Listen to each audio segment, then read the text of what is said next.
दोस्तों, जैसा आप सभी को पता होगा कि जब पुलिस से कोई केस सुलझ नहीं पाता या उसकी वो जांच पड़ताल सही से नहीं कर पाती, केस की तहकीकात तो करती है लेकिन किसी तरह की कोई जानकारी नहीं हासिल कर पाती, तो फिर वो केस सीबीआई को सौंप दिया जाता है।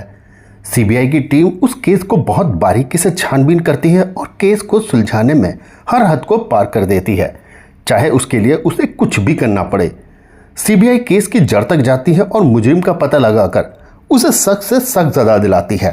और ऐसा ही होता है एक होटल में, जिसको लेकर पुलिस के पास बार बार कंप्लेंट आ रही थी। शिकायतों में बताया जा रहा था कि होटल के अंदर लड़कियों का देह व्यापार हो रहा है। बाहर शहर से लड़कियां इधर से उधर लाई जाती हैं और गलत कामों में इनको लगाया जाता है, जिसका आस पड़ोस के इलाके में भी बहुत बुरा असर पड़ रहा है। लेकिन पुलिस जब भी होटल में छापेमारी करती तो उन्हें वहां पर सबूत के नाम पे कुछ हाथ नहीं लगता, उन्हें खाली हाथ ही वापस लौटना पड़ता, क्योंकि ये एक बहुत ही वीआईपी और आलीशान होटल था। और एक और बात आपको बता दूं, जो पुलिस की टीम थी वो भी कोई अच्छा काम नहीं कर रही थी। वो भी कुछ पैसों के लिए अक्सर पुलिस में मुखबरी कर दिया करती थी और पुलिस के वहां पहुंचने से पहले ही उन्हें खबर मिल जाया करती थी, क्योंकि पुलिस भी अपने काम को सही तरीके से नहीं कर रही थी और कोई पुलिस का ही सिपाही छापेमारी की सूचना होटल में दे दिया करता था। बहुत समय ऐसे ही गुजर जाता है और कोई ठोस सबूत हाथ नहीं लगता। लेकिन कंप्लेंट बढ़ती है तो ये बात जब बड़े बड़े अधिकारियों के पास तक पहुंचती है कि पुलिस को केस सुलझाने में बहुत ज़्यादा परेशानी आ रही है, तब ये केस सीबीआई को सौंप दिया जाता है। तब सीबीआई के अफसर केस को बहुत अच्छी तरीके से देखते हैं, समझते हैं कि बहुत ज़्यादा कंप्लेंट के पास भी पुलिस किसी तरह से केस को हल नहीं कर पाई और पुलिस ने कई दफ़ा यहाँ छापेमारी भी की, लेकिन उसके हाथ कुछ नहीं आता। तो सीबीआई का इंस्पेक्टर सोचता है कि हमें इस केस को तह तक जाने के लिए किसी भी तरह से इस होटल के अंदर जाना पड़ेगा। वहाँ रहकर ही हम इस केस को हल कर सकते हैं और समझ सकते हैं और तभी इसे सुलझाया जा सकता है। तो सीबीआई का इंस्पेक्टर एक मजदूर का भेष बनाकर होटल के अंदर पहुँचते हैं और वहाँ के मैनेजर से काम मांगते हैं। पहले तो मैनेजर मना कर देता है, लेकिन जब वो हाथ पैर जोड़कर उनके पैरों में गिर पड़ते हैं तो वह उन्हें बर्तन साफ करने और होटल की साफ सफाई के काम के लिए रख लेता है। सीबीआई इंस्पेक्टर पूरे 1 महीने होटल में बर्तन साफ करना और झाड़ू पोंछा लगाना और दूसरे काम सब करते हैं। लेकिन एक रात होटल में कुछ ऐसा होता है जिसे देखकर मैनेजर और सीबीआई की इस टीम भी दंग रह जाती है। आखिर उन्होंने होटल में ऐसा क्या कर देखा और क्या कदम उठाया जो सभी लोग हैरान रह गए। आइए जानते हैं आज की इस कहानी में। दोस्तों, कहानी में आगे बढ़ने से पहले मेरा आपसे एक निवेदन रहेगा कि आप हमारी इस वीडियो को लाइक करके चैनल को सब्सक्राइब कर लें और वीडियो अच्छी लगे तो हमें कमेंट्स बॉक्स में बताना बिल्कुल भी ना भूलें। चलिए दोस्तों, वीडियो को शुरू करते हैं। दोस्तों, ये घटना है महाराष्ट्र के मुंबई शहर की। मुंबई की झुग्गी झोपड़ी में एक बहुत ही मामूली साधारण परिवार अपनी ज़िंदगी गुजार रहा था। परिवार में जो उनकी सबसे बड़ी लड़की थी उसका नाम गुड़िया था। गुड़िया के 4 छोटे बहन भाई भी थे और उसके पापा जो थे वो सड़क किनारे रेड़े लगाकर फल फ्रूट का काम किया करते थे और किसी तरह से बस गुजर बसर हो ही रहा था। और गुड़िया जब बड़ी होती है और उसकी उम्र करीब 18 साल हो चुकी थी तो वो बचपन से ही घर में तंगी और परेशानियां देखती हुई बड़ी हुई थी। अब वो सोचने लगती है कि मैं बड़ी हो गई हूँ, ऐसा क्या करूँ कि जो माता पिता को 4 पैसों का सहारा दे सकूँ और अपने परिवार की जो ये आर्थिक स्थिति है इसमें सुधार ला सकूँ। तो गुड़िया जॉब की तलाश में शहर घूमने निकल पड़ती है। कभी किसी कंपनी में जॉब के लिए जाती है तो कभी कहीं, लेकिन कहीं भी उसे काम या कोई जॉब नहीं मिलती। गुड़िया अब इस बात को लेकर बहुत हताश और परेशान हो जाती है। एक दिन ऐसे ही जब वह बस में बैठकर अपने घर वापस आ रही थी तो बस में उसकी मुलाकात एक महिला से होती है। वो महिला उसको परेशान बैठा देखकर उससे बातचीत करने लगती है और उससे अपना कोई कार्ड देती है और कहती है कि कल मेरे ऑफिस में आके मिलना, मैं तुम्हारी जॉब का इंतज़ाम कैसे भी कर दूंगी। मैंने इससे पहले भी कई गरीब लड़कियों की जॉब पर रखवाने में मदद की है। गुड़िया ये सब बातें सुनकर बहुत खुश हो जाती है और अपने घर पहुंच जाती है। अगले दिन उस कार्ड पर लिखे हुए पते पर पहुंचती है, उस महिला के ऑफिस में पहुंचती है और वो महिला जिसका नाम सोनम था गुड़िया को देख के बहुत खुश होती है और गुड़िया भी उस मैडम से मिलकर बहुत ज़्यादा खुश होती है। गुड़िया देखने में बहुत सुंदर और बहुत अच्छी ड्रेस पहनकर आई थी। सोनम उसे बैठने के लिए बोलती है। बैठने के बाद गुड़िया सोनम से रिक्वेस्ट करने लगती है कि मैडम, मैं बहुत गरीब परिवार से हूँ, मेरे पापा एक बहुत गरीब इंसान है, सड़क किनारे रेड़े लगा के फल फ्रूट का काम करते हैं, ज़िंदगी बड़ी मुश्किल से गुजर रही है।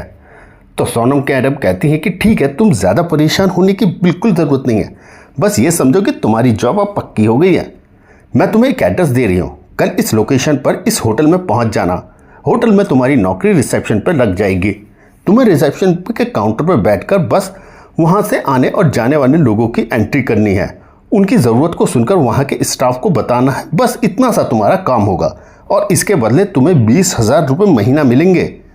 गुड़िया ये सब बातें सुनते ही फूले नहीं समाती और बहुत खुश होती है और सोनम मैडम के धन्यवाद देती है। अब गुड़िया वो एड्रेस लेने के बाद अपने घर आ जाती है और अपने घर आने के बाद अपने मम्मी पापा को बताती है कि मम्मी पापा, अब तुम्हें किसी भी बात की किसी तरह की चिंता करने की बिल्कुल ज़रूरत नहीं है, क्योंकि मेरी तो अब नौकरी लग चुकी है। एक मैडम है बहुत अच्छी, उन्होंने मेरी जॉब एक होटल में लगवा दी है, कल मुझे वहाँ पर नौकरी के लिए जाना है।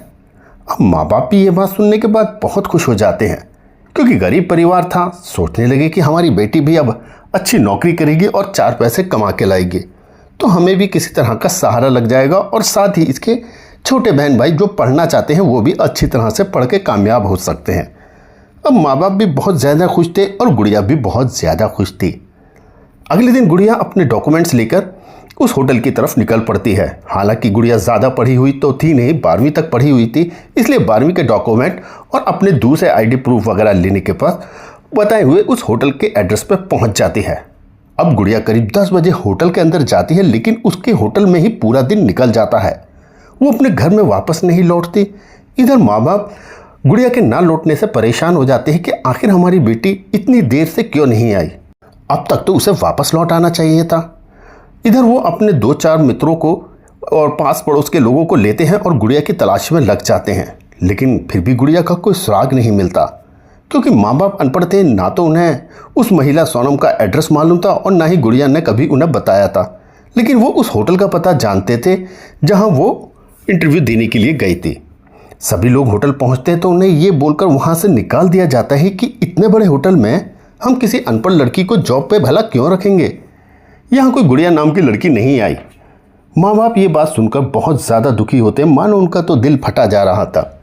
गुड़िया को ढूंढते ढूंढते अब 4 दिन बीत चुके थे, मगर गुड़िया का कोई खबर नहीं मिली थी।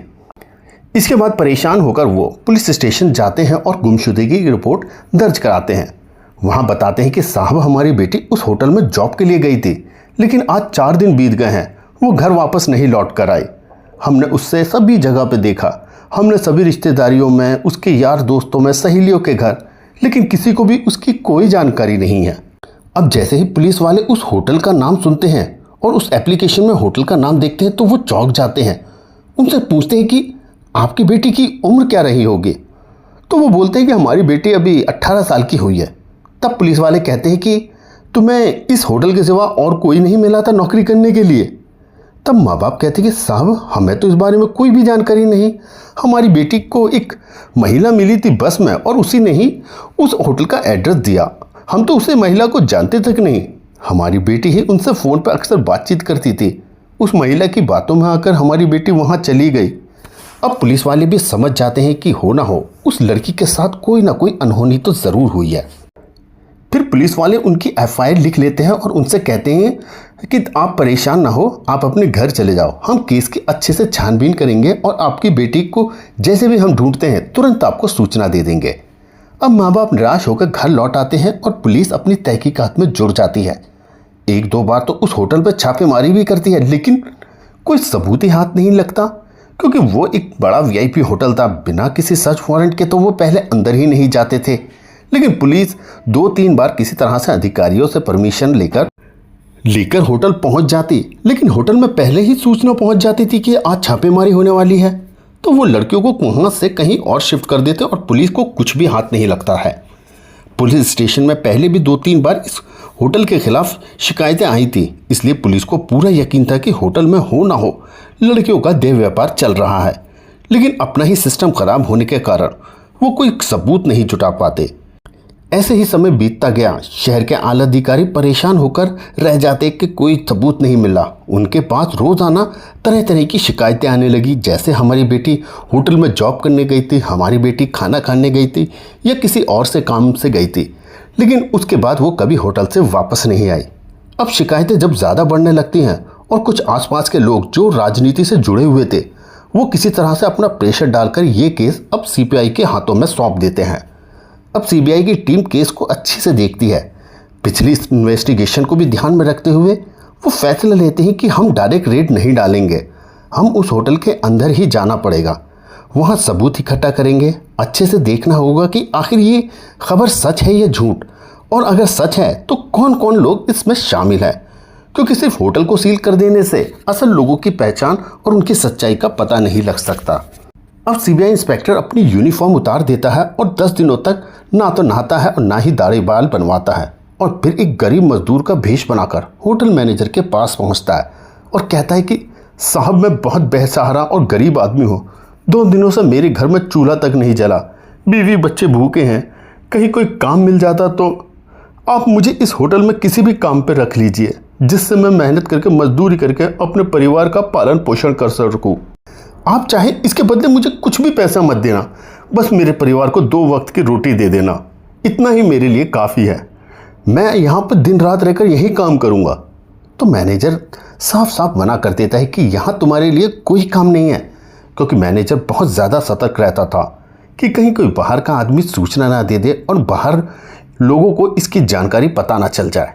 लेकिन वो मजदूर मैनेजर के पैरों में पड़ जाता है और अब ज़ोर ज़ोर से रोने लगता है, भगवान का वास्ता भी देता है, अपने बीवी बच्चों का भी वास्ता देता है। दोस्तों, क्योंकि सीबीआई अफसर इस केस को सुलझाने के लिए अब किसी भी हद तक जाने को तैयार था। इधर मैनेजर भी सोचते हैं कि ये सचमुच लगता है कोई वाकई कोई गरीब इंसान है, चलो उसको साफ सफाई और बर्तन मांजने के काम पर रख लेते हैं, दिन रात यहीं रहेगा, ना तो सैलरी देनी पड़ेगी और फ्री में काम करने वाला मुझे वर्कर भी मिल जाएगा। तो मैनेजर उससे कहता है कि चलो ठीक है, मैं तुम्हें रख तो लेता हूँ, लेकिन तुम्हें होटल के सारे झूठे बर्तन और रूम को साफ करना पड़ेगा, ये सब काम तुम्हें करना होगा। तो मजदूर भी कहता है कि ठीक है साहब, मैं यहाँ काम करने के लिए तैयार हूँ, मुझे बस कैसे भी काम पर रख लीजिए, मैं सच में बहुत ज़्यादा परेशान हूँ। अब सीबीआई इंस्पेक्टर होटल के अंदर पहुँच जाता है और बड़ी होशियारी के साथ कुछ दिन अपने काम में लग जाता है। बिल्कुल मासूम और भोलापन लोगों को दिखाता है। होटल का स्टाफ अक्सर उनकी मजाक भी उड़ाता, खिल्ली भी उड़ाता, कहता कैसा गधा इंसान है। लेकिन सीबीआई अफसर सब कुछ बर्दाश्त करके होटल में काम करते, लोगों का विश्वास जीतते। ये तो भोला भाला इंसान है, आधा पागल है, वो गंदे बर्तनों को साफ करते, फर्श पे पोंछे लगाते, यहाँ तक कि कभी कभी टॉयलेट को भी जाके साफ करते। उन्होंने वो सब काम किया, लोगों को अपनी इमेज एक भोले भाले और साधारण इंसान की दिखाए। अब करीब 25 दिन गुजर चुके थे। इसके बाद वो रात दिन वहाँ पे रह ही रहे थे और रात में हर आने जाने वाले लोगों पे निगाह रखते थे, कौन आदमी आ रहा है, कौन जा रहा है, और ख़ासकर कम उम्र की लड़कियाँ जो अक्सर बेहोशी की हालत में देखने को मिलती थीं। ये वही लड़कियाँ थीं जिनका ये लोग सौदा करके उनके साथ ज़बरदस्ती किया करते थे। अब वो एक एक चीज़ को अच्छे से देख चुके थे और बहुत सारे सबूत उन्होंने वहाँ पे इकट्ठे कर लिए थे। अब उनसे रोज़ाना लड़कियों के साथ हो रही इस तरह की दरिंदगी देखी नहीं जाती। फिर एक रात मौके पर ही अपनी टीम को कॉल करके होटल के चारों तरफ से घिरवा लेते हैं और कुछ सिपाहियों को होटल के अंदर बुला लेते हैं।